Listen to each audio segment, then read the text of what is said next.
नमस्कार, जी बिजनेस में आपका स्वागत है। मैं हूं दीपांशु भंडारी। बजट हमारे सामने है, वित्त मंत्री की तैयारियां पूरी हो चुकी हैं और हमारी रिसर्च टीम ने भी आपके लिए बजट की खास तैयारी की है।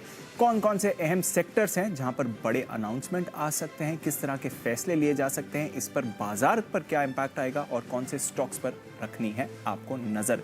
तैयार है आपके लिए जी बिजनेस का बजट कैबिनेट, जहां हम आपको अगले आधे घंटे में बताएंगे बजट में कहां हो सकता है फोकस। हमारी पूरी रिसर्च टीम, आप कह सकते हैं हमारा पूरा कैबिनेट है तैयार बताने के लिए कि कहां पर रखनी है आपको नजर। और साथ ही अविनाश गोरखशेखर साहब भी हमारे साथ जुड़ रहे हैं मदद करने के लिए, समझने के लिए इस पूरे इम्पैक्ट को और कुछ स्टॉक्स जहां पर आपको एक्शन आते हुए दिख सकता है। तो शुरुआत करेंगे सबसे अहम सेक्टर, क्योंकि इस बार आशा है कि एग्री स्पेस के लिए कुछ बड़े ऐलान आ सकते हैं, रूरल इकोनॉमी के लिए बड़े ऐलान आ सकते हैं। तो कैबिनेट मिनिस्टर आशीष, बताइए क्या है इस समय की expectation agri, fertiliser, chemical sector से? बिल्कुल दीपांशु, सबसे पहले अगर कंजम्पशन को कोई भी बूस्ट मिलता है, जैसे कि आपने बताया कि रूरल के लिए अगर कोई भी अच्छा अनाउंसमेंट होता है तो सीधे तौर पर जो है किसानों को फायदा होगा।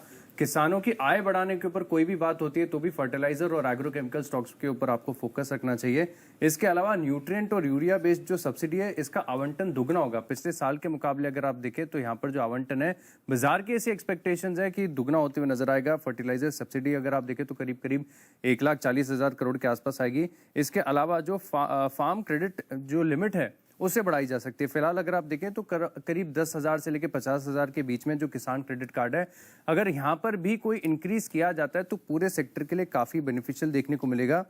इसके अलावा जो फर्टिलाइजर है, एग्रोकेमिकल्स हैं, इससे जुड़े हुए केमिकल्स के उत्पादन के लिए पीएलआई स्कीम का अगर ऐलान होता है तो ये पूरे सेक्टर के लिए बहुत बड़ा पॉजिटिव होगा, जिसके चलते कुछ स्टॉक्स ऐसे जिनके आपको फोकस पर रखना चाहिए। सबसे पहले देखें, फैक्ट है, आरसीएफ है, दीपक फर्टिलाइजर जैसे फर्टिलाइजर स्टॉक रहेंगे, हिरनबा, सुमिटोमो केमिकल जो एग्रोकेमिकल स्पेस की कंपनीज है। इसके अलावा अतुल लिमिटेड, आरती इंडस्ट्रीज जो कि स्पेशलिटी केमिकल्स में, वहां पर भी आपको नजर रखनी चाहिए। आशीष एग्री मिनिस्टर नहीं है? फिशरीज, हाँ, अंडा, उसमें तो स्पेशल एक्सपर्टीज है इनकी। और वहां पर भी कुछ बड़े ऐलान आ सकते हैं। बट जैसा आशीष ने समझाया, एक बहुत ही फोकस्ड बजट रह सकता है जहां तक पूरे एग्री इकोनॉमी का सवाल है। तो आइए अविनाश जी से भी जाने। अविनाश जी, किस तरह का बजट रहेगा इस स्पेस के लिए, एंड ऑफ कोर्स आपकी कहां पर नजर है सर?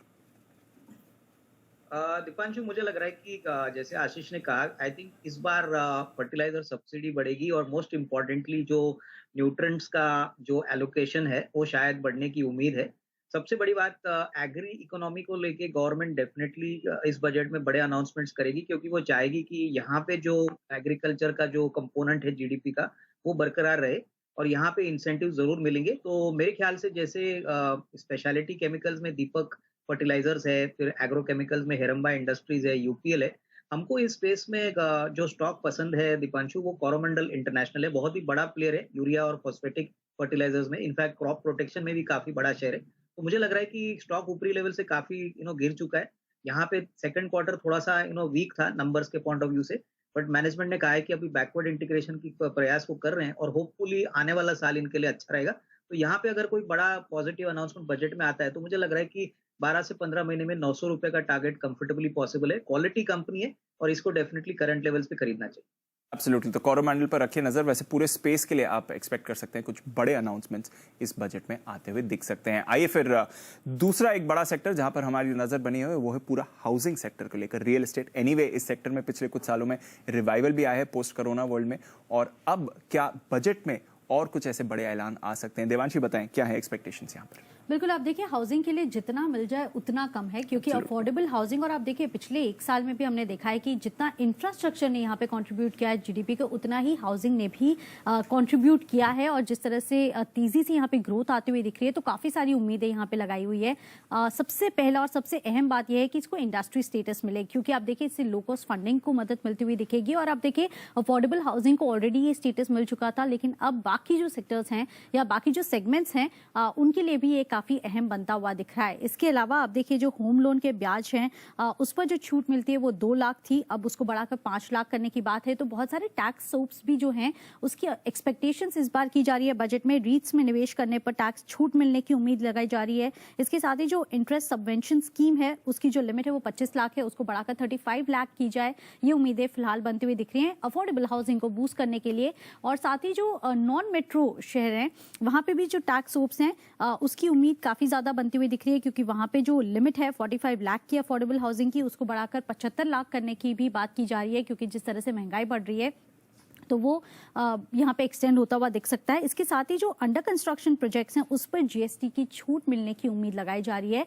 तो टैक्स सोप्स बहुत सारे यहाँ पे एक्सपेक्टेशंस हैं, और इंडस्ट्री स्टेटस अगर मिलता है, अफोर्डेबल हाउसिंग के लिए क्या आता है, ये सब काफी अहम होगा इस बार हाउसिंग के लिए और रियल एस्टेट के लिए। एब्सोल्युटली। तो एक बार फिर से हाउसिंग और रियल एस्टेट के लिए एक इंपॉर्टेंट बजट हो सकता है। और अविनाश जी, लगभग हर बजट में ही हम देखते हैं कि हाउसिंग से जुड़े कुछ ना कुछ ऐलान तो आते ही हैं। क्या इस बार भी ऐसे ही एक्सपेक्ट करें सर? आपकी कहाँ पर रहेगी नजर? दीपांशु, रियल एस्टेट और हाउसिंग पे डेफिनेटली इस बजट में पॉजिटिविटी आएगी, क्योंकि गवर्नमेंट के पॉइंट ऑफ व्यू से सबसे ज्यादा एम्प्लॉयमेंट इन सेक्टर से आता है। और जैसे दिवांशी ने कहा कि हाउसिंग फाइनेंस को लेके काफी बड़े अनाउंसमेंट्स आ सकते हैं, स्पेशली स्लैब की लिमिट बढ़ाना, इंटरेस्ट सबवेंशन का लिमिट बढ़ाना। तो ये डेफिनेटली इन कंपनीज के लिए बहुत इंपॉर्टेंट होगा, और अफोर्डेबल हाउसिंग सेगमेंट में जो भी कंपनी काम करती है उसमें अच्छा ग्रोथ आएगा। तो यहाँ पे ऑब्वियसली दिग्गज प्लेयर्स जैसे एचडीएफसी है वो तो बेनिफिट करेंगी, बट मुझे लग रहा है इंडिया बुल्स हाउसिंग फाइनेंस पे नजर रखिए। ये कंपनी में बड़ी मैनेजमेंट चेंज मार्च से होने वाली है। ब्लैक रॉक अभी ये कंपनी को टेक ओवर करने वाला है, और इस कंपनी की जो ज्योग्राफिकल रीच और प्रेजेंस है वो काफी बड़ी है। प्रीवियसली कंपनी का थोड़ा बहुत मैनेजमेंट को लेके काफी इश्यूज थे, लेकिन अभी ये कंपनी एक एमएनसी कंपनी हुई है, और आगे चल के हमको लग रहा है कि ग्रोथ मोमेंटम वापस सिग्निफिकेंटली आएगा। तो यहाँ पे करंट लेवल पे बहुत अट्रैक्टिव लग रहा है, करीबन 210 215 का रेट है। मुझे लग रहा है अगले 12 से 15 महीने में 300 रुपए का टारगेट प्राइस कंफर्टेबली पॉसिबल है, क्योंकि not only tailwinds but in fact financials भी काफी अच्छी तरह से इंप्रूव। बिल्कुल। तो हाउसिंग सेक्टर पर रखिए नजर, एंड ऑफ कोर्स अगर आपको घर बनाना है तो फिर हाउसिंग लोन देने वाली कंपनीज पर भी आपको बड़ा एक्शन आते हुए दिख सकता है। तो इंडिया बुल्स हाउसिंग, ये है अविनाश जी की पसंद। हाउसिंग की अगर आप बात कर रहे हैं, इंफ्रास्ट्रक्चर की बात कर रहे हैं, तो ऑफ कोर्स पूरा का पूरा जो इंफ्रास्ट्रक्चर सेक्टर है, कैपिटल गुड सेक्टर है, इसको भी इग्नोर नहीं किया जा सकता है। और कुशल, आई थिंक एग्री और हाउसिंग के अलावा एक जो स्पेस है जहां पर सबसे ज्यादा बाजार की उम्मीद है तो वो यहीं पर है। पिछले बजट में तो बड़ा आवंटन था, इस साल क्या होगा? इस साल और बढ़ेगा, और बढ़ेगा, और बढ़ेगा, और 30 से 35% की ग्रोथ एक्सपेक्टेड है। इतनी ज्यादा सबसे ज्यादा इधर ही। तो डेफिनेटली कहीं ना कहीं इसका जो इम्पैक्ट है ना, वो क्लियर कट इससे जुड़ी हुई जितनी भी कंपनियां हैं वो फोकस में आती हुई नजर आएंगी। हाईवे आवंटन जो है वहां पर 30 से 35% की बढ़त हमें देखने को मिल सकती है, जिससे एनएचएआई का जो एसेट मोनेटाइजेशन की प्रक्रिया है उसको भी बढ़ाने की संभावना लगाई जा रही है। तो डेफिनेटली यहाँ पर हाईवे रिलेटेड जितनी भी कंपनियां हैं जो टर्न की प्रोजेक्ट्स बनाती हैं, और आप देख रहे हैं कि पूरे देश भर में किस तरह से मेट्रो प्रोजेक्ट्स भी सामने आते हुए नजर आ रहे हैं अलग अलग राज्यों के स्तर पर। साथ ही पब्लिक प्राइवेट पार्टनरशिप जो है वहां पर अब बड़ा फोकस बन रहा है सरकार का। तो कहीं ना कहीं इससे जुड़ी हुई जितनी भी कंपनियां हैं, आप देखिए बाजार का दिग्गज एलएनटी बड़े फोकस में रहेगा। साथ ही आईआरबी इंफ्रा पर जो है लगातार यहाँ पर रिपोर्ट्स आती हुई नजर आ रही है। साथ ही एनसीसी यहाँ पर भी हाईली अंडर वैल्यूड अभी ये स्टॉक है, और कहीं ना कहीं आगे चलकर काफी अच्छी तेजी दिखा सकता है। इनका भी बड़ा फोकस इसमें। और कैपिटल गुड स्पेस जैसे कि आप बात कर रहे थे, तो जो भी हैवी इलेक्ट्रिकल इक्विपमेंट वाली कंपनियां हैं वहां पर भी आपको फोकस रखना चाहिए, क्योंकि अगर इंफ्रास्ट्रक्चर बनाना है तो डेफिनेटली इन सब जो मशीन्स हैं बड़े लेवल पे जो प्रोड्यूस करती हैं, सीमेंस, कमेंस, ये सारी की सारी कंपनियों पर आपको फोकस रखना है। और इन कंजंक्शन विद जो भी अनाउंसमेंट आती है इंफ्रास्ट्रक्चर रिलेटेड, इन सभी कंपनियों पर आपको अच्छी पकड़ और अच्छी मजबूती देखने को मिल सकती है। बिल्कुल। तो बड़ी मजबूती यहाँ पर देखने को मिल सकती है। हमारी इनफैक्ट एक प्री बजट थीम भी थी, इस स्पेस पर रखिए नजर, और काफी सारे दिग्गज स्टॉक्स की अच्छी परफॉर्मेंस भी रही है। अविनाश जी, मुश्किल होता है कि पूरे इंफ्रा कैपिटल गुड सेक्टर को एक ही साथ क्लब करें, बट ऑफ कोर्स आशा और उम्मीद गवर्नमेंट स्पेंडिंग की सबसे ज्यादा यहीं पर है। इस बार भी बड़ा आवंटन एक्सपेक्ट करें सर? नहीं, बिल्कुल। मैं समझता हूँ कि पिछले बजट के बाद इस बजट में भी मैन्युफैक्चरिंग सेक्टर को काफी बूस्ट मिलने की पॉसिबिलिटी है। और जैसे कुशल ने कहा कि जो इक्विपमेंट बनाने वाली कंपनीज है, जैसे सीमेंस है, कमिंस है, केएसबी है, हमको लग रहा है कि यहाँ पे डेफिनेटली बेनिफिट्स आएगी। बट मैं समझता हूँ जब सबसे बड़ा प्लेयर यहाँ पे जो ऑपरेट करता है और जिसका सबसे बड़ा एक्सपोजर कैपिटल गुड्स में, वो एलएनटी है। एलएनटी इंफ्रा और कैपिटल गुड्स का कॉम्बिनेशन है, और जिस प्रकार की ऑर्डर बुक Q2 के बाद ऑर्डर इनफ्लो ऑलमोस्ट 50% से बढ़ा था, ऑर्डर बैकलॉग भी काफी स्ट्रांग है, और एग्जीक्यूशन भी अभी काफी अच्छी हो रही है। तो मुझे लग रहा है कि एलएनटी 1900 रुपीज में बहुत अच्छा विकल्प हो सकता है। एकदम नियर टर्म के लिए 2200-2300 का टारगेट प्राइस पॉसिबल है, लेकिन मुझे लग रहा है कि कंप्लीट कैपिटल गुड्स थीम में एलएनटी एक अंडर वैल्यूड शेयर अभी भी है, जहां पे अच्छी खासी अपसाइड आपको मिलेगी। ओके, तो ये है आपके लिए एलएनटी, ऑफ कोर्स सेक्टर की सबसे बड़ी कंपनी जहां पर आपको रखनी है नजर। सबसे ज्यादा इंपैक्ट इसी पर आएगा।